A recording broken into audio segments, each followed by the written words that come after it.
आप सबों का यीशु के सुसमाचार में बहुत बहुत स्वागत है। मैं आप सबों को बहुत बहुत धन्यवाद देती हूँ कि आप लोग ईश वचन में पूरे 1 साल से मेरे साथ जुड़े हुए हैं। आज पूरा 1 साल मुझे हो गया है इन वीडियोस को यूट्यूब पे बोलने का। बहुत डर के साथ यानी सोच के साथ हमने वीडियो डाले थे, क्योंकि हमने कोई एंटरटेनमेंट का वीडियो डाले नहीं थे, कोई डांस का या कुछ खाने पीने का, कि तो हमको व्यू नहीं मिलने के पूरे चांसेस हमको थे। लेकिन क्योंकि आज अगर आप कोई भी वीडियो संसार के हिसाब से आकर्षण के लिए कुछ डालते हो तो डेफिनेटली आपको वहाँ कामयाबी मिलेंगी ही मिलेंगी, अगर उसमें लोगों का एंटरटेनमेंट होता है तो।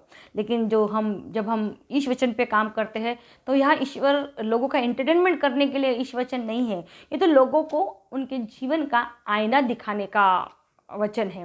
तो जब लोग अपने सही रूप को जो लोग स्वीकार करते हैं वो इसको लेके गंभीर रहते हैं, लेकिन जो लोग अपने रूप को एक्सेप्ट नहीं करते, अपने कैरेक्टर को एक्सेप्ट नहीं करते, वो इन वचनों को स्वीकार नहीं करते, तो व्यू मिलने की 99% ये था कि नहीं मिलने वाले हैं। क्योंकि लोग, कोई भी व्यक्ति अपने बारे में ईश वचन में सच सुनना नहीं चाहता। वो क्योंकि यीशु सच बोलने में वो आपके कैरेक्टर के लिए है, यीशु एंटरटेनमेंट के लिए नहीं है। आज बहुत से चर्चों में या बहुत जगह पे ज़्यादातर फोकस इस बात पे है कि यीशु आपके ज़िंदगी में चमत्कार करेंगे, चंगाई देंगे, आपके घर की ज़रूरतें पूरी करेंगे। लेकिन ये यीशु की शिक्षा नहीं थी, ये उस वक्त की कलीसिया के लिए यीशु की ज़रूरत थी। यीशु सब उस वक्त क्यों कर रहे थे? ताकि लोगों का विश्वास इस बात पे हो जाए कि वही ईश्वर के पुत्र है, और ऐसा काम सिर्फ और सिर्फ यीशु का पुत्र ही कर सकता है, या वो लोग कर सकते हैं जो उसके पुत्र पे विश्वास करेंगे। जैसे कि हमने वचन में सुना, देखा कि यीशु ने अपने पेटों से कहा, यदि तुम विश्वास करोगे तो इससे भी ज़्यादा महान काम तुम करोगे। 3-3.5 साल का समय सिर्फ उनके पास था, और 3-3.5 साल में उनसे जितना हो सका उतना उन्होंने उन 12 प्रेरितों को ट्रेन किया उन्होंने। लेकिन फिर भी उन्होंने प्रेरितों से एक बात कहा कि मैं तुम्हें अभी सब कुछ नहीं बता रहा हूँ, लेकिन मेरी आत्मा आएंगी और वो तुमको क्या करेंगी, सब चीज़ों की जानकारी प्रोवाइड करेंगी। जितना ज़रूरत था उस वक्त में उतना ही प्रभु यीशु मसीह ने हमारे प्रेरितों को, उन लोगों को प्रोवाइड किया, सब कुछ नहीं दिया। तो आज अगर हमारा जीवन, अगर हम सचमुच यीशु नाम पे विश्वास करते हैं, हम ईश्वर पे विश्वास करते हैं और हम सचमुच स्वर्ग के राज्य को बहुत गंभीरता से लेते हैं, तो हमारा जीवन पूरी तरीके से यीशु की शिक्षा पे आधारित होना चाहिए। इसके अलावा हमारे जीवन में दूसरा कुछ टॉपिक होनी ही नहीं चाहिए। जैसे कि बहुत सा प्रॉब्लम आ गया कि कैथलिक लोगों का, प्रोटेस्टेंट का, बिलीवर्स का, इसका वो बोलते उनमें ये प्रॉब्लम है, इनमें कंसेप्ट ये है ही नहीं, क्योंकि ये तो सवाल उठता ही नहीं कि किसको क्या करना चाहिए, किसको क्या नहीं करना। कंसेप्ट ये है कि क्या आप एक क्रिस्ती होने के नाते आत्मा के फल आपके जीवन में है? क्या आप ऐसा कार्य कर रहे हो जिससे यीशु खुश हो रहा है? क्या आप अपने आप को इस योग्य बना रहे हो कि मुक्तिदाता के सामने आपका खड़े होने लायक जीवन है? क्योंकि पहले अगर आप पौलुस के पत्र पढ़ोगे तो पौलुस ने बहुत ही कड़कता से कलीसिया में पाप करने वालों को बहिष्कार किया है। लेकिन आज के फादर और पास्टर लोग ऐसा कभी नहीं करेंगे, बोलेंगे प्रभु वो क्षमा करेगा। प्रभु ने क्षमा आपको कब से कर दिया है। लेकिन आज एग्जाम्पल हम समाज के लिए अगर बुरा बन रहे हैं तो हमको कहीं ना कहीं तो स्टॉप होना पड़ेगा ना।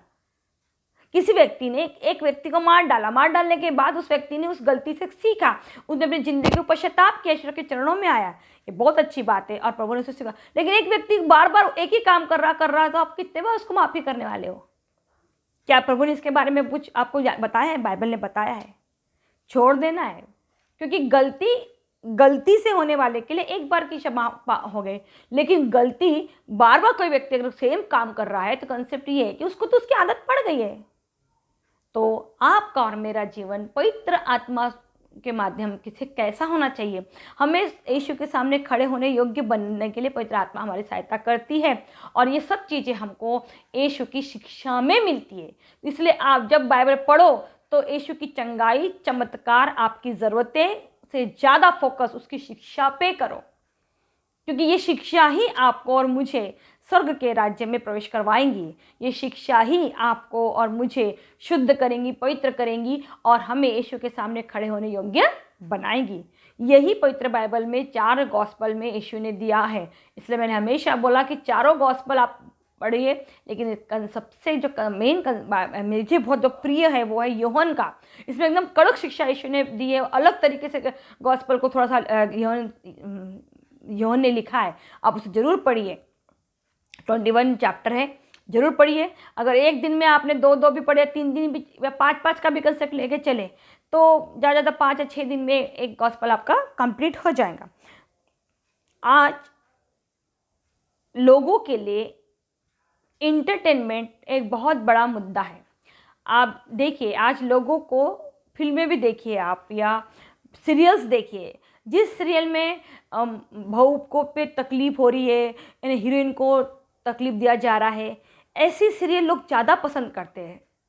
सिंपल सीरियल पसंद ज़्यादा नहीं करते। या आप बिग बॉस देख लीजिए, क्राइम पेट्रोल देख लीजिए, इनकी टीआरपी देखिए आप। तो क्राइम पेट्रोल और सीआईडी और बिग बॉस तो कंटिन्यू चलते रहते हैं।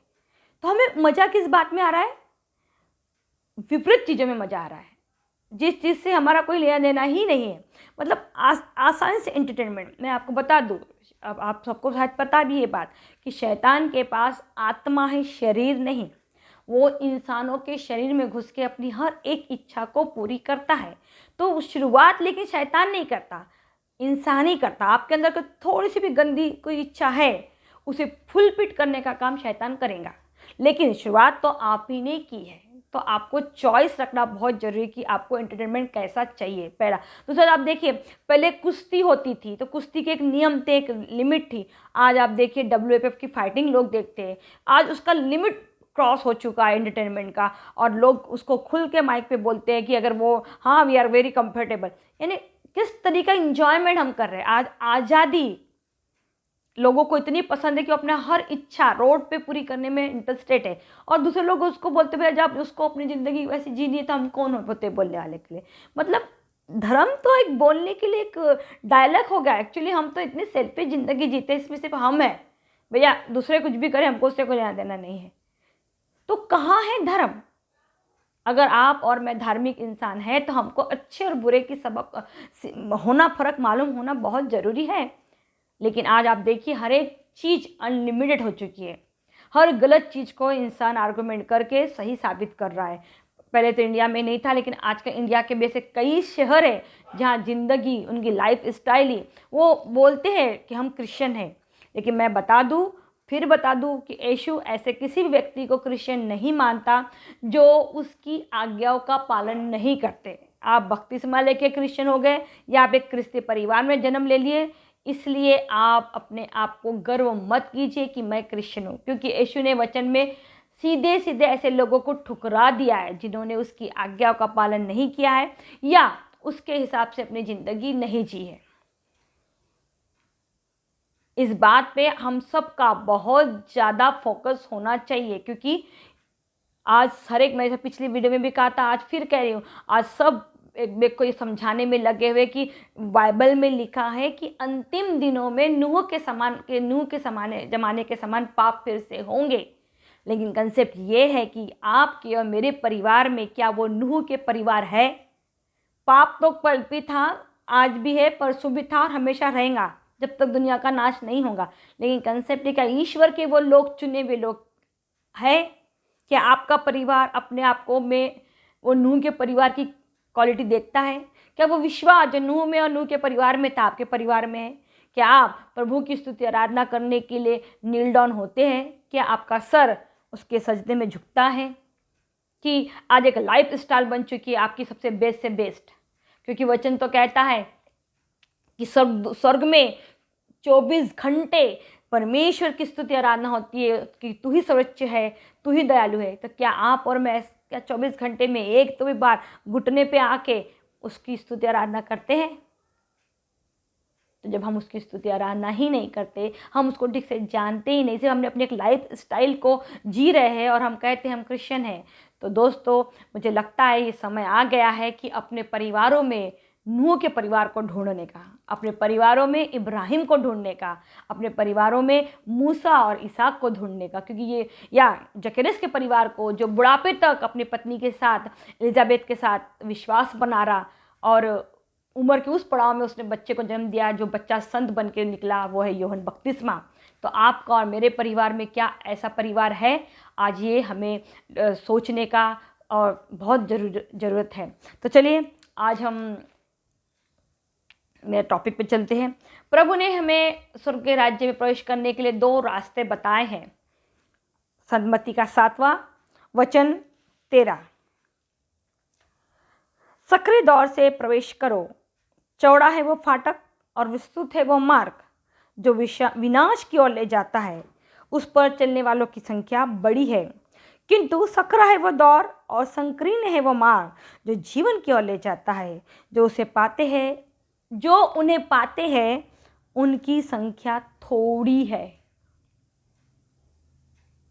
तो मतलब क्या है? आज आप अपनी जिंदगी इस संसार के सोच विचार के साथ चलने के लिए प्रभु ने मनाही नहीं की है। जैसा संसार करता है वैसा आप बिल्कुल कर सकते हैं, क्योंकि चौड़ा रास्ता है, सब इजी, कोई किसी को सुनना नहीं चाहता, कोई किसी को डिस्टर्ब नहीं करना चाहता। सब ने अपनी अपनी एक सोच बना ली है कि भाई ये नहीं, भाई अपन किसी को नहीं, अपना खाओ, अपना ये करो लाइफ। मतलब ऐसे कई लोगों को जानती हूँ जो हफ्ते हफ्ते भर घर से बाहर भी नहीं निकलते हैं, उनको कुछ भी लेना नहीं किसी दूसरे से, प्रभु के वचनों से उनका कहीं लेना देना नहीं है, लेकिन वो क्रिश्चियन है, ऐसा उनको गर्व है। कोई नहीं है, कोई उनका रिलेटिव नहीं है, कोई उनका पड़ोसी नहीं है, कोई उनका दोस्त नहीं है, कोई उनका दुश्मन नहीं है। एक सेफ जोन, ड्यूटी जाते हैं, ड्यूटी आते हैं, घर से निकल के ड्यूटी लेके घर, यही उनका जीवन है। कुछ लोग 10 बाय 10 के रूम में फिक्स है, बाहर निकलते ही नहीं, अपने घर के काम धंधे किए, उठे, टीवी ऑन हो गया, पूरा दिन निकल गया। तो क्या है ये? चौड़ा रोड है। आपने क्या किया? आपको जो सही है वो किया आपने, आपको कोई यहाँ मनाही करने वाला नहीं है। ये चौड़ा रोड है जहाँ से आपको गाड़ी लेके जा सकते हैं, आपको जो खाना है वो खा सकते हैं, आपको जो पीना है वो पी सकते हैं, जैसा पहनना है पहन सकते हैं, क्योंकि ये आपका मनमाना जीवन है, यहाँ आपको कोई भी रोकेगा नहीं। लेकिन स्वर्ग के राज्य में जाने का जो रोड है वो सकरा है, छोटा है। क्यों? क्योंकि यहाँ आज्ञाएं है, यहाँ नियम है, यहाँ प्रतिबंध है, ये नहीं करना है और ये करना है। और जब हम आज के ज़माने में किसी भी व्यक्ति को ये मत करो ये करो, तो बात ही गड़बड़ है। वो आपको उसके बदले में 10 ऐसे पॉइंट बता देगा जिससे आपको प्रूव कर देगा कि वो काम आपको करना ही चाहिए।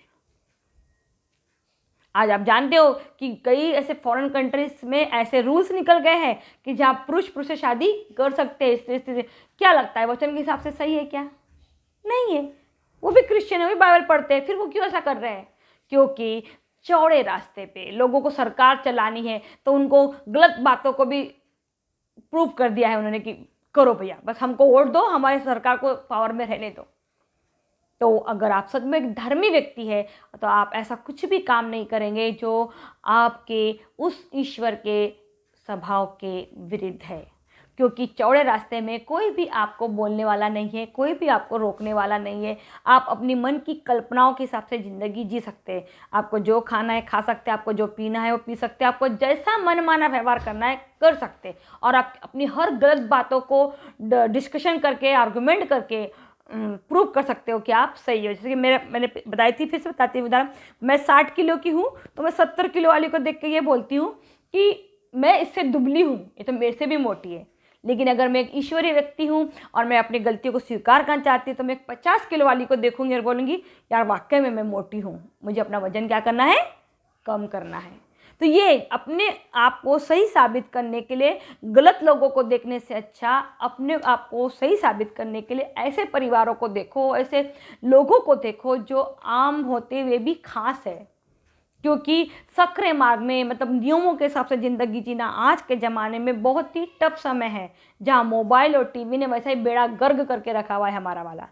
मैं ये नहीं बोलती कि इसे को अपने को देखना नहीं चाहिए, देखिए, लेकिन एक लिमिट रखिए और एक चॉइस रखिए पर्टिकुलर आपको क्या देखना है। क्या वो चीज़ देखने से आपके ब्रेन को शांति मिल रही है, कुछ अच्छी चीज़ जा रही है, आपको एक थकावटपन लग रहा, भारीपन आपके दिमाग को लग रहा है, शरीर को भारीपन लग रहा है, मत देखिए। बहुत अच्छी अच्छी पिक्चरें भी आती है जो आपका एंटरटेनमेंट कर सकती है, आपको हंसाती है, आपको कुछ शिक्षा प्रोवाइड करती है, समाज के बारे में कुछ जानकारी प्रोवाइड करती है, जरूर देखिए।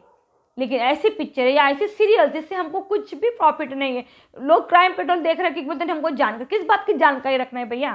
कि पाप कैसे होता है, कहाँ का पाप हो रहा है, इस बात की जानकारी रखना है आपको। और ठीक है, आपने देखा एक आधी सीरियल, आप अगर कंटिन्यू सीरियल को देख रहे हो तो इसका मतलब आपको क्राइम में कितना इंटरेस्ट आ रहा है, आप क्राइम करते लोगों को देखना चाहते हैं, आप साउथ की पिक्चर को देखिए, एक से बढ़कर एक स्टाइल होता है वहाँ पे मारने का, और फिर हम क्या बोलते हैं पिक्चर को देखो, अरे यार क्या मारा, मतलब देखिए हमारा इंटरटेनमेंट किस चीज़ से कर रहे हैं हम लोग।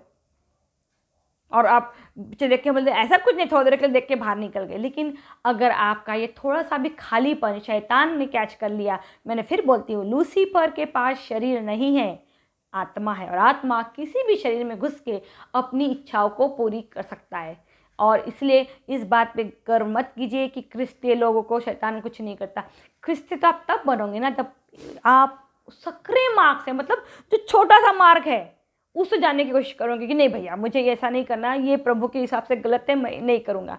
लोग क्या करते हैं इसको देख देख के आप भी अपना ज़िंदगी जी रहे, कोई भी हो सकता है वो लोग में, आपके अपने तो ज़्यादा भरमार में होंगे और आपको बिल्कुल स्वीकार नहीं करेंगे। सबसे बड़ा कंडीशन ये है कि आपके अपने को आप बचा भी नहीं सकते। क्यों? क्योंकि वो सबसे ज़्यादा आपके अपोजिट में काम करते हैं। तो आप कोशिश बस एक कीजिए कि आप अपने आचरण से उनको साबित करके बताइए कि यीशु आपसे क्या चाहते हैं। दोस्तों, यीशु की शिक्षा पूरी बाइबल में हमारे जीवन में आगे की पीढ़ी के लिए यीशु की शिक्षा ही महत्वपूर्ण पाठ है। जब यहूदी लोगों के बीच में यीशु का जन्म होने वाला था, ये यहूदी लोगों जो संहिता जानते थे उनके लिए वो कुछ भी चमत्कार है तो वो जानते थे कि एक हमारे लिए मुक्तिदाता आने वाला है, सब कुछ है। तो उस वक्त के हिसाब से उन लोगों को यीशु के जन्म में क्या करना चाहिए?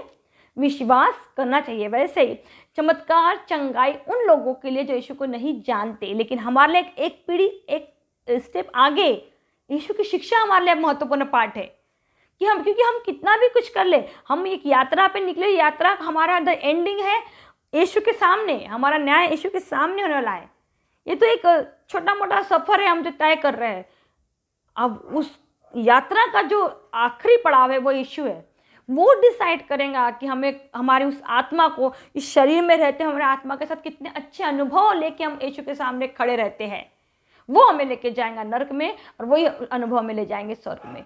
जीवन और मृत्यु दोनों भी यीशु ने आपके हाथ में दे दी। कंट्रोल कीजिए अपने माइंड को, क्योंकि दिमाग 150 ग्राम का है, लेकिन प्रभु ने इसे दुनिया के जितने भी कंप्यूटर CPU को मिला देंगे ना, उससे भी ज़्यादा पावरफुल ताकत इसको दी है।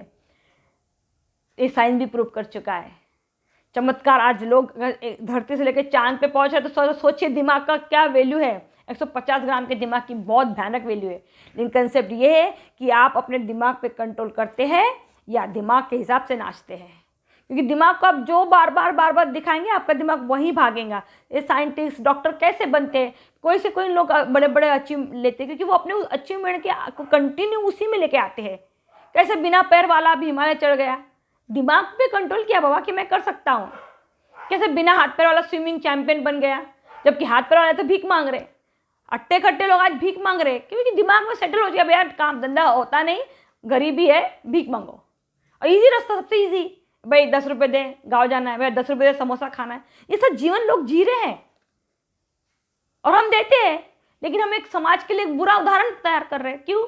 क्योंकि एक हाथ पैर वालों को देने के लिए भीख दे रहे हो आप, तो वो तो और 4 को अपने साथ लेके आएंगी ना। अरे बेकार है नौकरी करना, चल मेरे साथ इजी रास्ता। ऐसा हो रहा है आज, इनकी संख्या बहुत आज बढ़ गई है। भाई तकलीफ में कौन नहीं है? हर व्यक्ति तकलीफ में, लेकिन हर व्यक्ति भीख मांग रहा है क्या?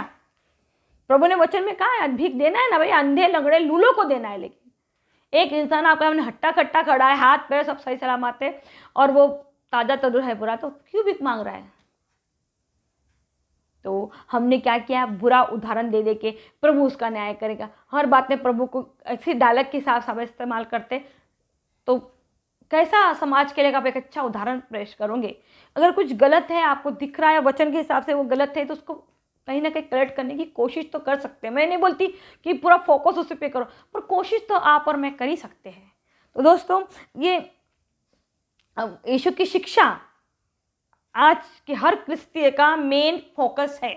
यदि आप 70 साल से 80 साल से या 75 साल से, जब से देश आज़ाद हुआ है, क्रिश्चियन हैं, तो आपका और मेरा जीवन अभी पूरी की पूरी तरीके से यीशु की शिक्षा पे डिपेंड होना चाहिए।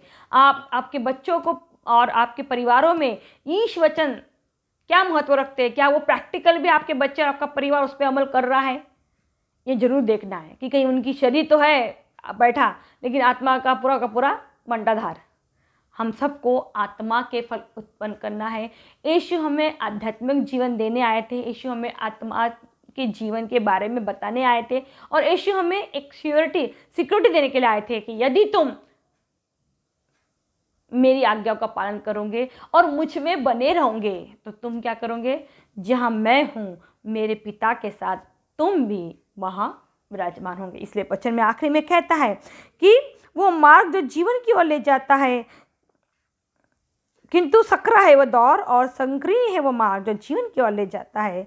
जो उसे पाते हैं उसकी संख्या बहुत थोड़ी है। थोड़ी बोला मतलब जरा सोचिए, उस थोड़े जगह पे आप और मैं कहाँ आ सकते हैं। क्या वाकई में हमने ऐसा जीवन जिया है कि हम उस थोड़े लोगों की संख्या में विश्वास के साथ बोल सकते हैं कि हम भी वहाँ हैं, कि जैसा बाकी अन्य जातियों के लोग का जीवन जी रहे वैसा ही जीवन हम जीते हैं। क्योंकि अन्य जातियों के जीवन का मेन कंसेप्ट क्या है, हम सुबह उठे, झाड़ू मारे, पोछा मारे, घर का काम किए, खाना पका, यही बात है। फिर मेरा बच्चा पढ़ाई में 10, क्योंकि यीशु ने आपको और मुझे कभी नहीं बोला कि आप अपने बच्चे को 10वीं, वो आपको पूछने वाला नहीं कि 10वीं में कितने परसेंट मिले, 12वीं में कितने मिले, आपकी डिग्री वो पूछने वाला ही नहीं है। आपके शारीरिक रूप में आपने कितना दिमाग के तौर से अचीवमेंट किया वो आपके आत्मा के हिसाब से पूछेगा। भाई तुमने क्या ऐसा कार्य किए जिससे मैं तुमको स्वर्ग के राज्य में प्रवेश पाने के लिए दूँ। क्या तुम मेरे पिता के साथ ईमानदार बने रहे? क्या जो मैं तुमसे कहा था कि सरकार कर कैसे तुम अपने जिस दुनिया में आप रहते थे उस दुनिया के सरकार के साथ ईमानदार बने रहे? क्या तुम अपने पड़ोसियों के साथ ईमानदार बने रहे? या तुम अपने जो रिश्तेदार तुमको मैंने दिया था उनके प्रति ईमानदार बने रहे? सबसे पहले ये सारे सवाल प्रभु आपसे पूछेगा। अब आप में से किसी को और मुझे नहीं पूछने वाला कि आपके पास कितनी डिग्रियां है, आपने 10वीं में कितने परसेंटेज लाए थे। ये सब ये संसार के लोग पूछते हैं। इस संसार में आपका और मेरा अचीवमेंट है, उस प्रभु के लिए कोई लेना देना नहीं है इससे, क्योंकि वो ज्ञानियों का ज्ञान तो वो नष्ट करने वाला है और कर भी चुका है। कोरोना ने तो आधे लोगों को झटका दे दिया है, जो बड़े बड़े पोस्ट पे थे उनको भी नीचे ला के रख दिया है। जो विनम्र बने रहे वही स्थिर है। तो दोस्तों, बाइबल का इस्तेमाल अब यीशु की शिक्षा के लिए करना शुरू कर दीजिए। स्वर्ग के राज्य के लिए अपने आप को तैयार कीजिए, प्रिपेयर कीजिए। इसका मतलब मैं ये नहीं बोल रही कि मरने के लिए तैयार कीजिए। अगर आप जिंदे रहेंगे तब भी स्वर्ग राज्य के लिए आप अपने आप को प्रिपेयर करेंगे ना। जिंदे रहते हुए तो अच्छे काम कर सकते हो ना, तभी तो यीशु के लिए प्रिपेयर करोगे ना। शरीर में रहते हुए ही तो आत्मिक जीवन का उस स्वर्ग राज्य में पहुंच पाओगे आप। मर गया तो कहानी तो खत्म होगी ना, फिर आपकी और मेरे दोनों की भी। किसके लिए क्या कर पाएंगे हम। तो दोस्तों, ये दिसंबर का महीना इसी एक ही महीना पवित्र है या इसी महीने में यीशु का जन्म नहीं। यीशु हमेशा, मैंने पिछले बार भी कहा था, फिर कहती हूँ, वो हर साल, हर महीने, हर हफ्ता, हर दिन, हर घंटा एक जैसा है। वो कभी नहीं बदलता। वो आदि है और वो अंत है। उसके बीच में हम लोग मनुष्य जाति है, तो उसको लेके हमको आगे बढ़ना है। यीशु की शिक्षा ही हमारे जीवन का मूल आधार होना चाहिए। इस संसार का आकर्षण है, संसार में अपने आप को एक अच्छे लेवल में दिखाने के चक्कर में ऐसा कुछ मत कीजिए कि आप ईश्वर के नज़र में नीचे और नीचे और नीचे गिर जाए। यीशु को क्या अच्छा है वही कीजिए, क्योंकि आज लोग इंसान से ज़्यादा जानवरों से प्यार कर रहे हैं। जानवर से प्यार करना बहुत अच्छी बात है, बुरी बात नहीं है, लेकिन कहीं ना कहीं इंसानियत छोड़कर जानवरों के साथ प्यार करना ये शायद प्रभु को ही पसंद है। क्योंकि प्रभु आपसे नहीं पूछेगा कि आपने इंसानों के लिए तो कुछ भी नहीं किया, लेकिन जानवरों को कितना प्यार किया। तो यीशु की शिक्षा हम सब के आँख खोल देंगी, हमारे को आत्मा का वो भोजन देंगी जिससे हम ईश्वर के करीब जाएंगे। आपका प्रेम हर एक व्यक्ति, जानवर से भी प्यार आपका बहुत अच्छा है, बुरा नहीं है, लेकिन उसकी लिमिट क्रॉस मत कर दीजिए कि कई इंसानों से तो आपके रिश्ते बिल्कुल अच्छे नहीं हैं और आप जानवरों को लेके इतने भावुक है, इतने भावुक है कि इसकी कोई हद ही नहीं है। तो क्योंकि जानवरों की एक अलग जाति है और मनुष्य की एक अलग जाति है। तो दोस्तों, इस पर जरूर मनन चिंतन कीजिए। ईश वचन हमारे जीवन का मूल आधार है। इससे कभी भी बाहर निकल के हमारा कोई जीवन नहीं है। यदि हम क्रिस्तीय है तो मैं फिर कह रही हूँ, यीशु का नियम वही पालन करेगा, यीशु के नियम पे वही चलेगा। जो यीशु पे विश्वास करता है वही क्रिस्तीय कहलाएगा। जो लोग अपने आप को क्रिस्तीय बोलते हैं लेकिन उनका ईश्वर के वचन से कोई लेना देना नहीं है, उनकी आज्ञाओं से कोई नहीं, जैसा बाकी अन्य जाति अपना जीवन जीती है वैसा वो जी रहे, तो वो उनके लिए एक अच्छी बात है कि वो सोचते कि हम क्रिस्तीय है। लेकिन प्रभु ने उन्हें अपनी डालियों में से, अपने झाड़ में से कब से काट के अलग कर दिया है। मौका अभी भी आपके मेरे हाथ से गया हुआ नहीं है, क्योंकि अब भी हम जिंदे हैं, तो अब भी हम लौट के ईश्वर के चरणों में आ सकते हैं। तो आइए हम इस संत मत्ती के 7वें में मत्ती का पूरा जो शुरुआत में है, प्रभु ने पहाड़ी उपदेश तक आप इसे पढ़िए। यहाँ पूरी प्रभु की शिक्षा है, गहराई। वो शिक्षा सिर्फ सिंगल लेख पे नहीं है, वो एक में से जुड़े हुए पॉइंट्स है। अगर आप उसको आराम से धीरे धीरे पढ़ेंगे तो हर एक पॉइंट दूसरे पॉइंट से जुड़ा हुआ है। पहले जगह पे पहला पॉइंट है, दूसरी जगह पे दूसरा पॉइंट है। यहाँ पे लिखा है दूसरों पे दोष मत लगाओ या मांगो तुम्हें, तो लोग सिर्फ इतना सा पार्ट उठा के किसी दूसरे पे चिपका देते हैं। प्रभु ने कहा मांगो तो तुम्हें दिया जाएगा, ढूंढो तो तुम पाओगे, खटखटाओ तो तुम्हारे खो जाएगा। ये मांगना क्या है, मांगना क्या है, ढूंढना क्या है और क्या खोलना है, ये हमको पता ही नहीं। दोष मत लगाओ, दोष किस पे नहीं लगाना है और किसको बता कि अपने परिवार में से कोई व्यक्ति अगर गलत काम कर रहा है उसे उसका गलती बताना जरूरी है। उस पर दोष नहीं लगा रहे। उसकी अगर आत्मा उससे मरने वाली है, वो नरक में जाने वाला है, तो आपको बताना है। इसका मतलब ये नहीं कि आप उस पर दोष लगा रहे। लोग उसको भी गलत चलते, हम कौन होते हैं दोष लगाने वाले, प्रभु उसका न्याय करके। अरे भैया तूने वचन तो पढ़ा है, वो जानता है ना, तू ये अगर ये जो काम वो कर रहा है या कर रही है उससे उसकी आत्मा को डेफिनेटली नरक ही मिलने वाला है, तो उसको बताना मेरे भाई। क्योंकि वचन में तो प्रभु ने कहता है कि अपने परिवार के लोगों में अगर कोई गलत कर रहा है तो पहले तुम जाके समझाओ, फिर 2 जन को और लेके जाओ, फिर कलीसिया के फिर फादर, और ये सब के बाद भी अगर वो नहीं सुना तो वो छोड़ दो। वो ये भी तो बाइबल में प्रभु ने शिक्षा दी है ना। लेकिन हम अलग तरीके से बाइबल को, वचन को अलग तरह से मड़ोड़ पड़ोड़ के एक दूसरे पे चिपकाते रहते हैं। तो दोस्तों ऐसा वचन नहीं है। वचन बहुत पावरफुल है, वचन हमारे जीवन में काम करते। वचन के द्वारा यीशु हमसे बात करता। तो आप और मैं अगर यीशु से जुड़ना चाहते हैं तो पवित्र वचन हमने उसे जोड़ के रखेंगे। आइए एक छोटी सी प्रार्थना के द्वारा हम सब यीशु से वो मांगे ताकत शक्ति जो हमें इन वचनों में मजबूत बनाए, ताकि संसार की कोई भी आवाज़ हमें उससे दूर नहीं कर पाए। हे मेरे स्वर्गीय पिता, मैं तुझे धन्यवाद देती हूँ प्रभु आज के दिन के लिए, आज के इस वचन के लिए प्रभु। जी हाँ प्रभु जी, आज संसार अपने आकर्षण देखा दिखा के अपने रोड को, अपनी हमारी इच्छाओं को बहुत चौड़ा चौड़ा कर दिया है प्रभु। और हर एक मनुष्य इस चौड़े रोड पे जाना चाहता है, अच्छा दिखना चाहता है, अच्छा खाना चाहता है, अच्छा पहनना चाहता है, अच्छे घर चाहता है, अच्छी गाड़ी चाहता है, बड़े बड़े जगह पे अपना मान सम्मान चाहता है। जो भी संसार में आकर्षण है सब कुछ चाहता है, महंगे मोबाइल चाहता है। और सबसे मेन बात प्रभु, जो आज का मनुष्य है वो अकेला रहना चाहता है। वो अपने ख्याली दुनिया में अकेला रहता है, वो लोगों के साथ कंफर्ट नहीं है, वो किसी की ना सुनने को तैयार नहीं है प्रभु।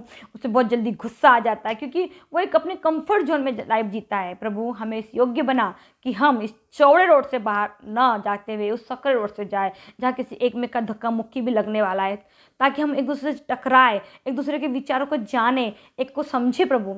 कभी हम गिरे कभी वो गिरे और हम एक में को संभालते हुए उठ के आगे बढ़े प्रभु। ये तेरे लोग होंगे प्रभु जो इस संसार के चौड़े मार्ग पे नहीं बल्कि उस स्वर्ग के राज के सकरे मार्ग पे, छोटे मार्ग पे साथ में चलने को तैयार होंगे। क्योंकि इस मार्ग पे प्रभु तकलीफ है, क्रूस है, क्योंकि आप अपना क्रूस लिए बिना इस मार्ग से कभी भी ईश्वर के राज्य में पहुंच नहीं सकते। प्रभु हमें इस योग्य बना कि हम तेरे पुत्र के आने के पहले आने तक अपने आप को इस तरीके का योग्य बनाए कि हम पवित्र ठहरे, हम अच्छे शिष्य ठहरे, हम धार्मिक ठहरे प्रभु, ताकि तेरा पुत्र जब महिमा के साथ आए तो हम कलीसिया के रूप में उसके सामने खड़े होने योग्य बन पाए प्रभु। वो कलीसिया जो यीशु को प्रिय है, वो कलीसिया जो तुझे अब्बा और पिता कह के पुकार सके प्रभु। मैं सभी उन विश्वासी जनों को तेरे चरणों में रखती हूँ जिन्होंने बपतिस्मा लिया है, परम प्रसाद लिया है प्रभु। वो इस वचन की गंभीरता को जाने और समझे प्रभु, ना कि सिर्फ एक डायलॉग के रूप में क्रिश्चियनिटी का इस्तेमाल करे प्रभु। क्योंकि तेरा वचन वो वचन है प्रभु जो हमें आध्यात्मिक जीवन का भोजन देता है प्रभु। प्रभु मैं सभी विश्वासी जनों को जो तेरे नाम पे विश्वास करते हैं उन सबों के लिए पवित्र आत्मा मांगती हूँ कि पवित्र आत्मा उन्हें सिखाए, हमें सिखाए कि हम कैसा आचरण, कैसा चरित्र अपनाएं जिससे हम तुझे और तेरे पुत्र यीशु को खुश कर सके। प्रभु मैं अपनी सारी प्रार्थनाएं विनती को तेरे पवित्र चरणों में डालती हूँ और विश्वास करती हूँ कि तूने इन विनती को अपने पुत्र यीशु के नाम से सुना है। प्रभु इन्हें स्वीकार कर, मेरे मुक्तिदाता उद्धारकर्ता यीशु मसीह के नाम में, आमीन।